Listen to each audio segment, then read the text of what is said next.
Hello friends, welcome to my YouTube channel. एटा series start करी आसो बेसिक मैथ्सर एटा सीरीज 60 डेजर एटा सीरीज हम 60 डेजर एटा सीरीज हम। आज आम डे 1 शिकिम नम्बर सिस्टेमर किछुमान बेसिक कन्सेप्ट। नम्बर सिस्टेमर परा ऑल कम्पिटिटिव एग्जामत कुएशन आए, किन्तु ये नम्बर सिस्टेमर जो बेसिक कन्सेप्ट आमी नाजानो कुएशनबिलाक समाधान करिब नोवारिम। गति के यू भिडिओत नम्बर सिस्टेमर बेसिक कन्सेप्टসমূह शिकिम। चाइ लोৱা प्रथमे आमार जानिब लागिब अंक माने कि, अंक केइटा। अंকক डिजिट बुली कोৱা হয়, डिजिट। सो अंक 10टा 0 1 2 3 4 5 6 7 8 9 এই 10টাক अंक बुली कोৱা হয়। गति के जिमान डाঙरे संख्या নহওক किय এই अंककेইটা व्यवहार হৈ संख्या এটা गठन হয়। ধৰা হল এটা সংখ্যা লিখিলো 476, এইটো এটা সংখ্যা। এই সংখ্যাটোত কেইটা অংক আছে? এই সংখ্যাটোত 3টা অংক আছে। গতি के जिमान ডাঙৰে সংখ্যা নহওক কিয় এই অংককেইটা ব্যবহাৰ হৈ সংখ্যা এটা গঠন হয়। গতি के সংখ্যা এটাত এই অংককেইটাৰ বাহিৰে বেলেগ কোনো অংক নাহে। जिमान ডাঙৰে সংখ্যা নহওক কিয় এই অংককেইটাই ব্যবহাৰ হয়। এতিয়া চোৱা তাৰ পিছত শিকিম আমি স্বাভাৱিক সংখ্যা মানে কি। স্বাভাৱিক সংখ্যা, স্বাভাৱিক সংখ্যা। সো স্বাভাৱিক সংখ্যাক নেচাৰেল নাম্বাৰ বুলি কোৱা হয়। Natural number, natural number. Natural number अर्थात स्वाभाविक संख्याबूर हल 1 2 3 4 5 6 डट डट डट डट गई থাকিব। গতিকে আমি যিবোৰ সংখ্যা গণনাৰ বাবে ব্যৱহাৰ কৰোঁ সেইবোৰ সংখ্যাক স্বাভাৱিক সংখ্যা বুলি কোৱা হয়। যেনেকৈ আমি গণনাৰ বাবে 1 2 3 4 5 6 7 8 এইবিলাক ব্যৱহাৰ কৰোঁ। গতিকে 1 2 3 4 5 6 7 8 9 10 এনেকৈ গৈ থাকিব। এইবোৰক কোৱা হয় স্বাভাৱিক সংখ্যা। মানে স্বাভাৱিক সংখ্যাটো 1ৰ পৰা স্টাर्ट হয়। ইয়াত যদি কুৱেশ্যন আহে আটাইতকৈ সৰু স্বাভাৱিক সংখ্যাটো কি? আটাইতকৈ সৰু স্বাভাৱিক সংখ্যাটো 1। আৰু আটাইতকৈ ডাঙৰ স্বাভাৱিক সংখ্যাটো? আটাইতকৈ ডাঙৰ স্বাভাৱিক সংখ্যাটো নাই, আমি নিৰ্ণয় কৰিব নোৱাৰি। এনেকৈ সংখ্যাবোৰ গণি আমি কেতিয়াও শেষ কৰিব নোৱাৰি। গতিকে আটাইতকৈ ডাঙৰ স্বাভাৱিক সংখ্যা যিটো আমি নিৰ্ণয় কৰিব নোৱাৰি অৰ্থাৎ অনিৰ্ণেয়। তাৰপিছত শিকিম আমি পূৰ্ণ সংখ্যা। सो पूर्ण संख्या माने कि? पूर्ण संख्या, पूर्ण संख्या। सो पूर्ण संख्याक होल नम्बर बुली कोৱা হয়। होल नम्बर, पूर्ण संख्याक होल नम्बर बुली कोৱা হয়। যেনেকৈ 0 1 2 3 4 5 6 7 डट डट डट गई থাকিব। सो স্বাভাৱিক সংখ্যাৰ আগত এটা 0 লগাই দিলোঁ, এইটো হৈ গ'ল পূৰ্ণ সংখ্যা। পূৰ্ণ সংখ্যা মানে স্বাভাৱিক সংখ্যাই হয় পূৰ্ণ সংখ্যা, জাষ্ট এক্সট্ৰা এটা 0 আহে। স্বাভাৱিক সংখ্যাৰ আগত আমি এটা 0 লগাই দিলোঁ, এইটো হৈ গ'ল পূৰ্ণ সংখ্যা। মানে পূৰ্ণ সংখ্যাটো 0ৰ পৰা ষ্টাৰ্ট হয়।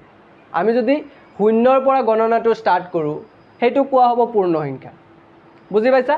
স্বাভাৱিক সংখ্যাৰ আগত এটা 0 বহাই দিলোঁ, এইটো কি হৈ গ'ল? পূৰ্ণ সংখ্যা হৈ গ'ল। গতিকে আটাইতকৈ সৰু পূৰ্ণ সংখ্যাটো কি হ'ব?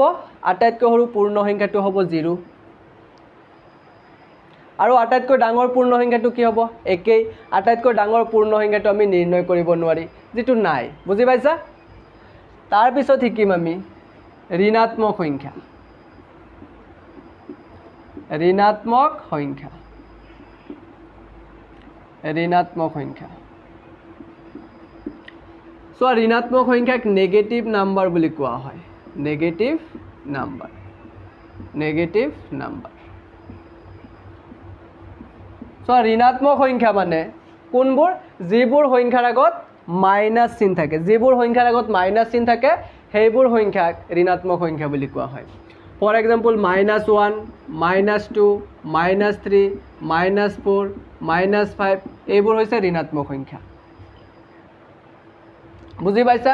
যিবোৰ সংখ্যাৰ আগত মাইনাছ চিন থাকে তাক কোৱা হয় ঋণাত্মক সংখ্যা। সো তাৰ পিছত আহিব ধনাত্মক সংখ্যা ধনাত্মক মানে যিবোৰ সংখ্যাৰ আগত প্লাস চিন থাকে যিবোৰ সংখ্যাৰ আগত প্লাস চিন থাকে ধনাত্মক সংখ্যাক পজিটিভ নাম্বাৰ বুলি কোৱা হয় পজিটিভ নাম্বাৰ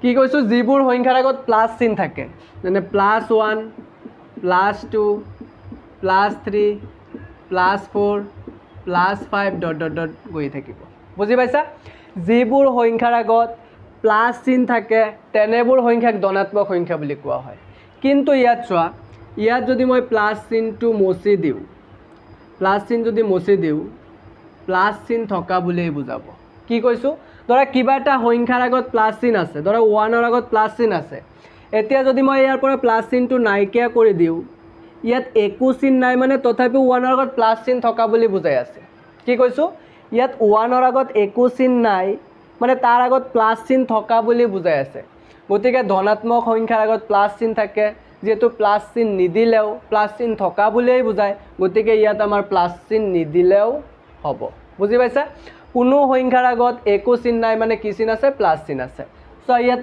1 2 3 4 5 লিখিছো মানে এই সংখ্যাবিলাকৰ আগত প্লাস চিন আছে আমি জানো প্লাস চিন থাকিলে ধনাত্মক সংখ্যা বুলি কোৱা হয় পিছত প্লাস চিন দিছিলো তাৰ পিছত গম পালো প্লাস চিন নিদিলেও প্লাস চিন থকা বুলিয়ে বুজায় গতিকে প্লাস চিন নিদিলেও হ'ব বুজি পাইছা এই 2 ৰ আগত একো চিন নাই মানে কি চিন আছে প্লাস চিন 3 ৰ আগত একো চিন নাই মানে কি চিন আছে প্লাস চিন বুজি পাইছা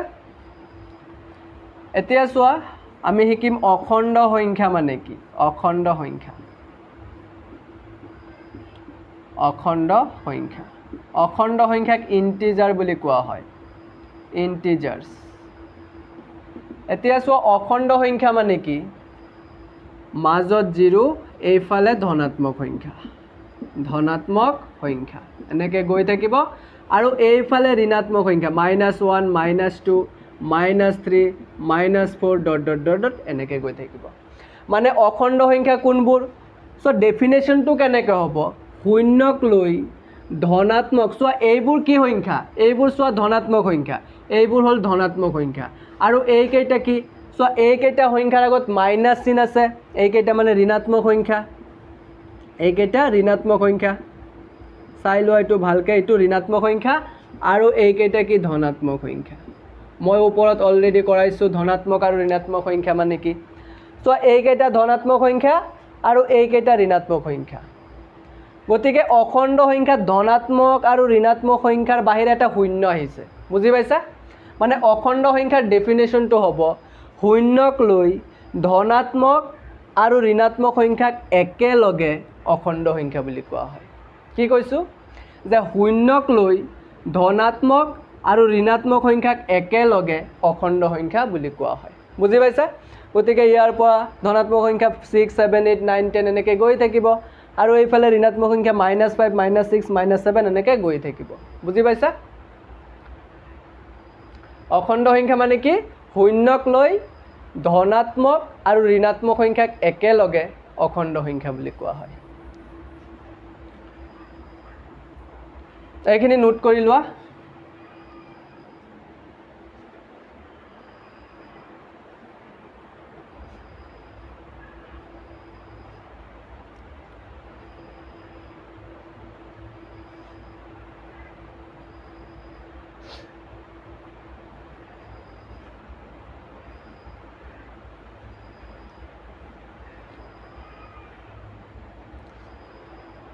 এতিয়া আমি শিকিম উৎপাদক মানে কি সো উৎপাদক মানে কি কিবা এটা সংখ্যাৰ উৎপাদক মানে কি উৎপাদকক ফেক্টৰ বুলি কোৱা হয় ফেক্টৰ ধৰা এটা সংখ্যা আছে 12 ৰ উৎপাদক উলিয়াব লাগে কেনেকৈ উলিয়াবা চাই লোৱা সো এনেকুৱা কি দুটা সংখ্যা পূৰণ কৰি 12 হয় সো 12 * 12 হয় 12 ৰ উৎপাদক আমাৰ উলিয়াব লাগে আমাৰ জানিব লাগিব এনেকুৱা কি দুটা সংখ্যা পূৰণ কৰি 12 হয় 12 * 12 হয় আৰু 6 2 * 12 হয় 6 2 * 12 হয় আৰু 3 4 * 12 হয় বুজি পাই আছা মানে এনেকুৱা কি সংখ্যা আছে, এনেকুৱা কি দুটা সংখ্যা আছে যে পূৰণ কৰি 12 হয়। আমি 1 নম্বৰ পালোঁ 12 1 গুণ 12 হয়, তাৰপিছত পালোঁ 6 2 গুণ 12 হয়, তাৰপিছত পালোঁ 3 4 গুণ 12 হয়। গতিকে ইয়াত 12ৰ উৎপাদক কি হ'ব? 1 12 6 2 3 4, মানে এইকেইটাক উৎপাদক বুলি কোৱা হ'ব। বুজি পাইছা? গতিকে ইয়াত আমাৰ লিখিব লাগিব 12ৰ উৎপাদকবোৰ হ'ল কি কি? চোৱা 12 1 6 2 3 4।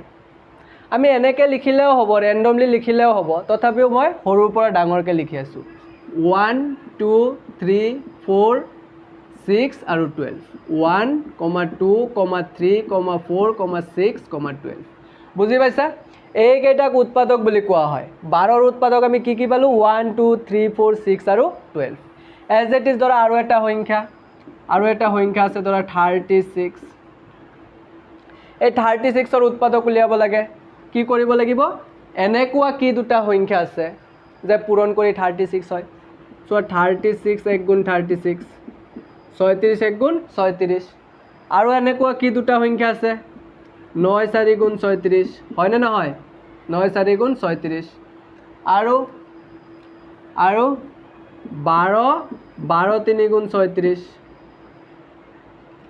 12 3 গুণ 36।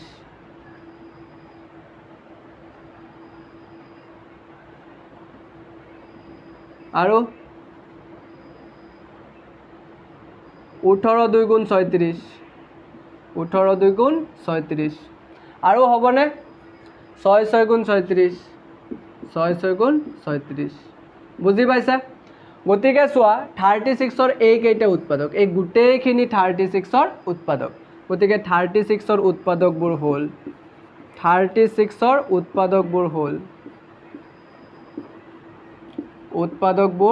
হ'ল কি কি? ডাইৰেক্ট লিখিলেও হ'ব বা সৰুৰ পৰা ডাঙৰকৈ লিখি দিবা। চাই লওঁ 1 2 3 4, 1 2 3 4, তাৰপিছত আছে 6। চ' ইয়াত 6 দুবাৰ আছে। এটা সংখ্যা দুবাৰ থাকিলে আমি এবাৰহে লিখিম। বুজি পাইছা? চ' 6 এটাই সংখ্যা দুবাৰ আছে, কিন্তু উৎপাদকটো 6এই, মানে 6টো দুবাৰ আছে, আমি 6টো এবাৰহে লিখিম। 4ৰ পিছত লিখিম 6, তাৰপিছত কিমান আছে? 9, তাৰপিছত কি আছে? 12, তাৰপিছত আছে 18, তাৰপিছত আছে 36। বুজি পাইছা?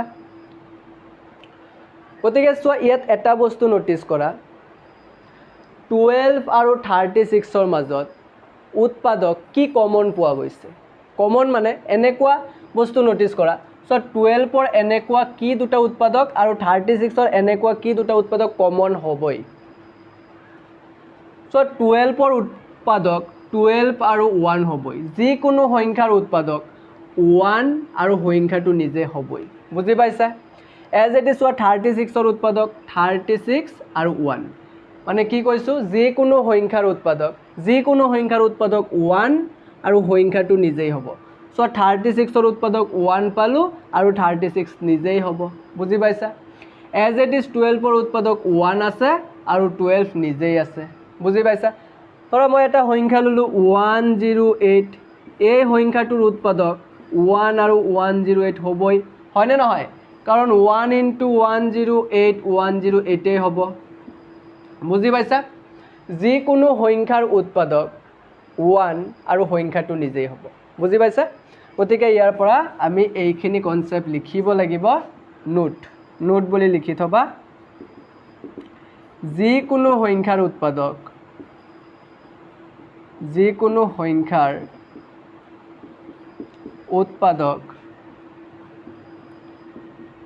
উৎপাদক 1 আৰু সংখ্যাটো নিজেই।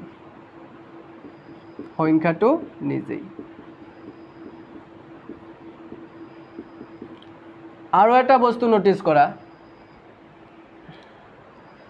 12ৰ উৎপাদকবোৰৰ ভিতৰত চোৱা আটাইতকৈ ডাঙৰ উৎপাদকটো কি? আটাইতকৈ ডাঙৰ উৎপাদকটো 12। 36ৰ উৎপাদকবোৰ ন'টিছ কৰা, আটাইতকৈ ডাঙৰ উৎপাদকটো কি? 36। মানে যিকোনো সংখ্যাৰ উৎপাদকৰ ভিতৰত সংখ্যাটো নিজেই হৈছে আটাইতকৈ ডাঙৰ উৎপাদক। সো 12 আটাইতকৈ ডাঙৰ উৎপাদকটো 12 হয় এজ ইট ইজ 36 গোটেইখিনি উৎপাদক চোৱা আটাইতকৈ ডাঙৰ উৎপাদকটো 36 হয় বুজি পাইছা মানে যিকোনো সংখ্যাৰ উৎপাদকবোৰৰ ভিতৰত আটাইতকৈ ডাঙৰ উৎপাদকটো সংখ্যাটো নিজেই সো আটাইতকৈ ডাঙৰ উৎপাদকটো সংখ্যাটো নিজেই আটাইতকৈ ডাঙৰ উৎপাদকটো সংখ্যাটো নিজেই বুজি পাইছা 2 নম্বৰ যিকোনো সংখ্যাৰ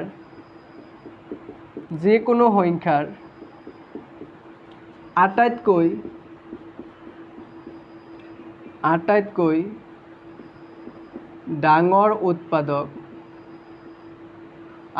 ডাঙৰ উৎপাদক সংখ্যাটো নিজেই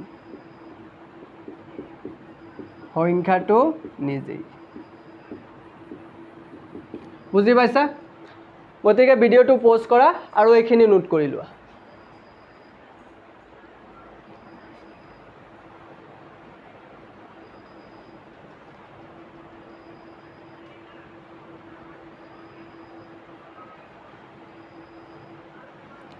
সো এতিয়া আমি শিকিম মৌলিক সংখ্যা আৰু যৌগিক সংখ্যা মানে কি মোস্ট ইম্পৰ্টেণ্ট হয় এইটো ভালকৈ চাবা সো মৌলিক সংখ্যা মানে কি মৌলিক সংখ্যা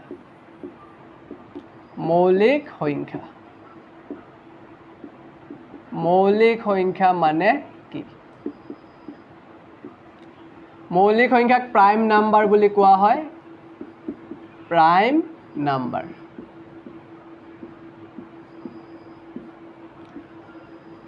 সো মই আগতে ডেফিনেশ্যনটো লিখি আছোঁ তাৰ পিছত বুজাই দিম চোৱা যদি সংখ্যা এটাৰ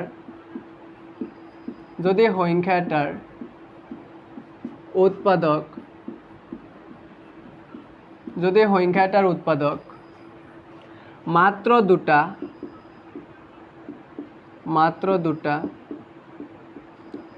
1 আৰু সংখ্যাটো নিজেই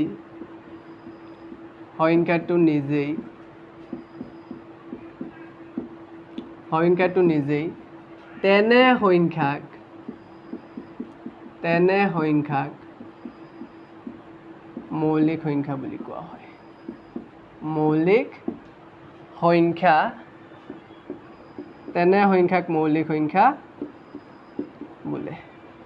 তেনে সংখ্যাক মৌলিক সংখ্যা বোলে সো ইয়াত কি কৈছে যদি সংখ্যা এটাৰ উৎপাদক মাত্ৰ দুটা 1 আৰু সংখ্যাটো নিজেই তেনে সংখ্যাক মৌলিক সংখ্যা বোলে সো এটা সংখ্যা মৌলিক সংখ্যা হ'বলৈ হ'লে দুটা কণ্ডিশ্যন ফ'ল' কৰিব লাগিব 1 নম্বৰ সংখ্যাটোৰ উৎপাদক মাত্ৰ দুটা হ'ব লাগিব আৰু 2 নম্বৰ কণ্ডিশ্যনটো হ'ল সেই উৎপাদক দুটাৰ ভিতৰত এটা উৎপাদক 1 আৰু 2 নম্বৰ উৎপাদকটো সংখ্যাটো নিজেই হ'ব লাগিব এটা সংখ্যা মৌলিক সংখ্যা কেতিয়া হ'ব 1 নম্বৰ কণ্ডিশ্যন হ'ল উৎপাদক দুটা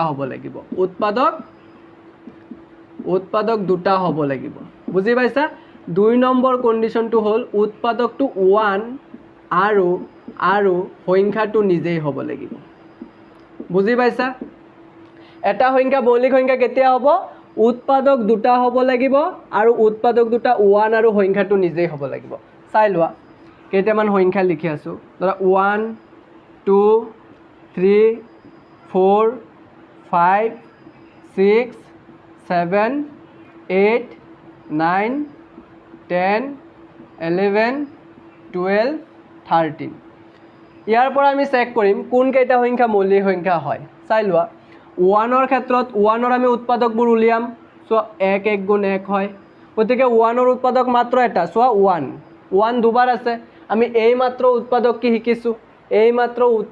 শিকিছোঁ সো 1ৰ ক্ষেত্ৰত এনেকুৱা কি দুটা সংখ্যা আছে পূৰণ কৰি 1 হয় 1 × 1 হয় সো 1 সংখ্যাটোৱে দুবাৰ আছে উৎপাদক মানে এটা বুজি পাইছা চাই লোৱা মই এইকেইটা কৰি লওঁ তাৰপিছতহে গম পাবা সো 2ৰ ক্ষেত্ৰত কি হয় 2 1 গুণ 2 হয় 3ৰ ক্ষেত্ৰত কি হয় 3 1 গুণ 3 হয় চাই লোৱা 1টো মৌলিক সংখ্যা নহ'ব কিয় কাৰণ উৎপাদক দুটা হ'ব লাগিব উৎপাদক ইয়াৰ এটা গতিকে 1 নম্বৰ কণ্ডিশ্যনটো এইটোত ফেইল গতিকে 1 মৌলিক সংখ্যা হ'ব নোৱাৰিব মৌলিক সংখ্যা হ'বলৈ হ'লে উৎপাদক দুটা হ'ব লাগিব আৰু উৎপাদক দুটাৰ ভিতৰত এটা উৎপাদক 1 হ'ব লাগিব আৰু এটা উৎপাদক সংখ্যাটো নিজেই হ'ব লাগিব এইটো চোৱা 2 নম্বৰ চোৱা 2টো চোৱা 2ৰ উৎপাদক কি 2 1 গুণ 2 চোৱা আৰু এনেকুৱা দুটা সংখ্যা আছে নেকি যে পূৰণ কৰি 2 হয় আৰু এনেকুৱা দুটা সংখ্যা নাই গতিকে 2ৰ উৎপাদক মাত্ৰ দুটা পাইছো 1 নম্বৰ কন্ডিশনটো ফলো কৰিছে 2 নম্বৰ কন্ডিশনটো কি 1 আৰু সংখ্যাটো নিজেই হ'ব লাগিব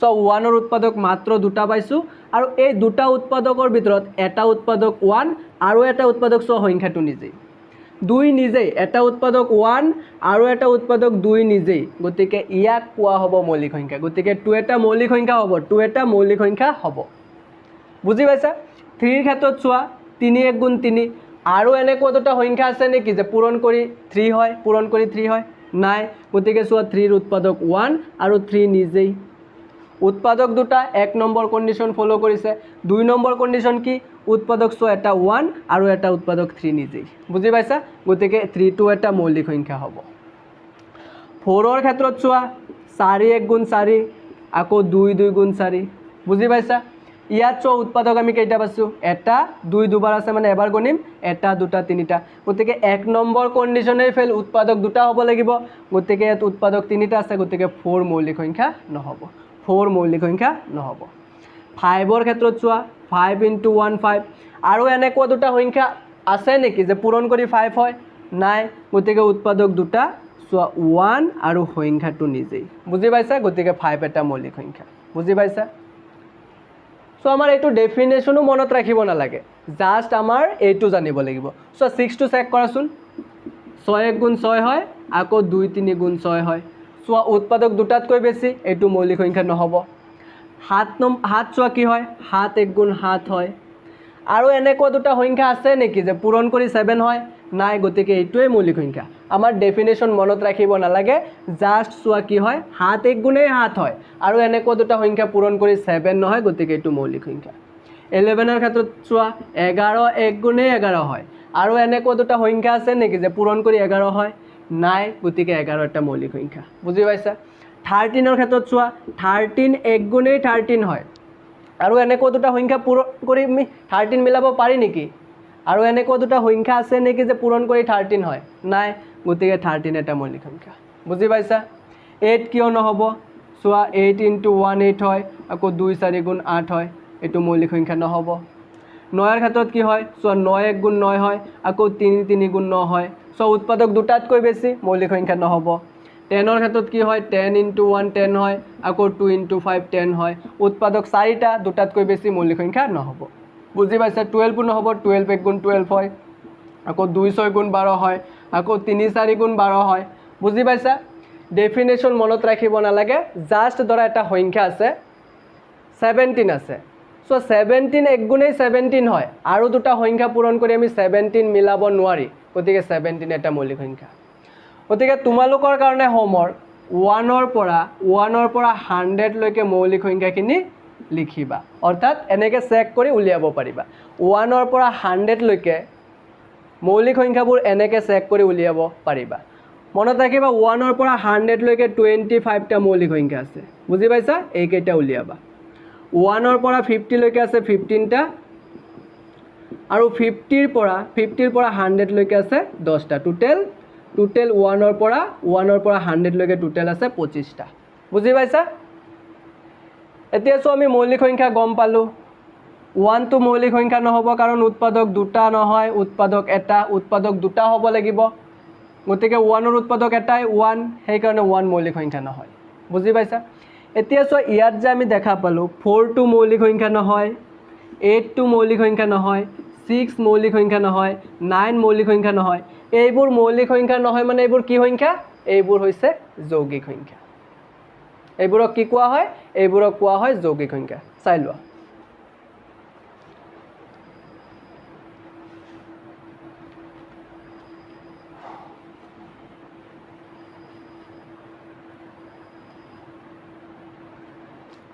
যেনে মই কেইটামান মৌলিক সংখ্যা লিখি আছো 2 হ'ব 3 হ'ব 5 হ'ব 7 হ'ব 11 হ'ব 13 17 19 23 29 31 37 41 43 আৰু 47 বুজি পাইছা এইটো চোৱা 1ৰ পৰা 50 লৈকে 1 2 3 4 5 6 7 8 9 10 11 12 13 14 15 চোৱা 1ৰ পৰা 50 লৈকে এইকেইটা আছে 15টা তাৰপিছত 50ৰ পৰা 100 লৈকে এইকেইটা তোমালোকে উলিয়াবা বুজি পাইছা এতিয়া আমাৰ যৌগিক সংখ্যা শিকিব লাগিব মই অলৰেডি ক'লোৱে যৌগিক সংখ্যা কোনবোৰ যিবোৰ মানে মৌলিক সংখ্যা নহয় সেইবোৰেই যৌগিক সংখ্যা কোৱা হয় কম্পোজিট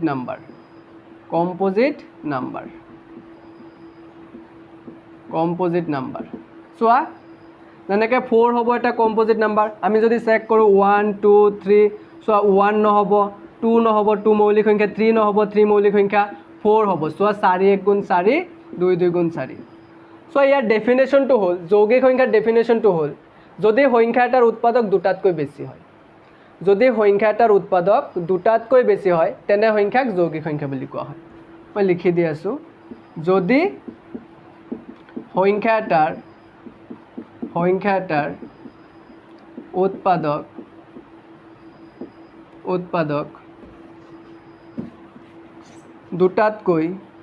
উৎপাদক দুটাতকৈ বেছি হয় তেনে সংখ্যাক যৌগিক সংখ্যা বোলে যেনে 4 হ'ব চোৱা 4 4 1 গুণ 4 হয় আকৌ 2 2 গুণ 4 হয় তাৰপিছত 5 নহ'ব 5 মৌলিক সংখ্যা 6 হ'ব 6ৰ পিছত 7 নহ'ব কাৰণ 7 1 গুণেই 7 হয় 8 হ'ব 9 10 12 14 15 16 17 নহ'ব 17 মৌলিক সংখ্যা 18 এনেকৈ গৈ থাকিব বুজি পাইছা চ' ইয়াৰ পৰা কুৱেশ্যন এনেকৈ আহে আটাইতকৈ সৰু মৌলিক সংখ্যাটো কি আটাইতকৈ সৰু মৌলিক সংখ্যাটো 2 আৰু আটাইতকৈ সৰু যৌগিক সংখ্যাটো কি আটাইতকৈ সৰু যৌগিক সংখ্যাটো 4 আৰু আটাইতকৈ ডাঙৰ মৌলিক সংখ্যাটো একেই স্বাভাৱিক সংখ্যাৰ দৰে আটাইতকৈ ডাঙৰ মৌলিক সংখ্যাটো নিৰ্ণয় কৰিব নোৱাৰি আৰু আটাইতকৈ ডাঙৰ যৌগিক সংখ্যাটো একেই আমি নিৰ্ণয় কৰিব নোৱাৰি বুজি পাইছা এতিয়া এটা নোট দি মনত ৰাখিবা নোট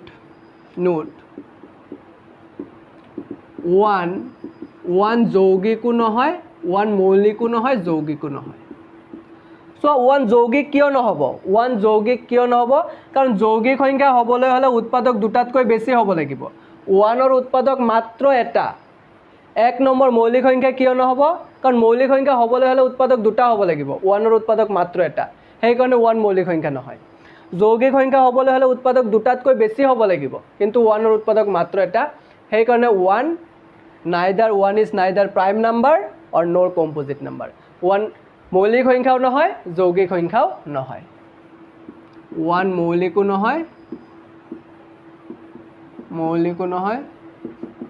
যৌগিকো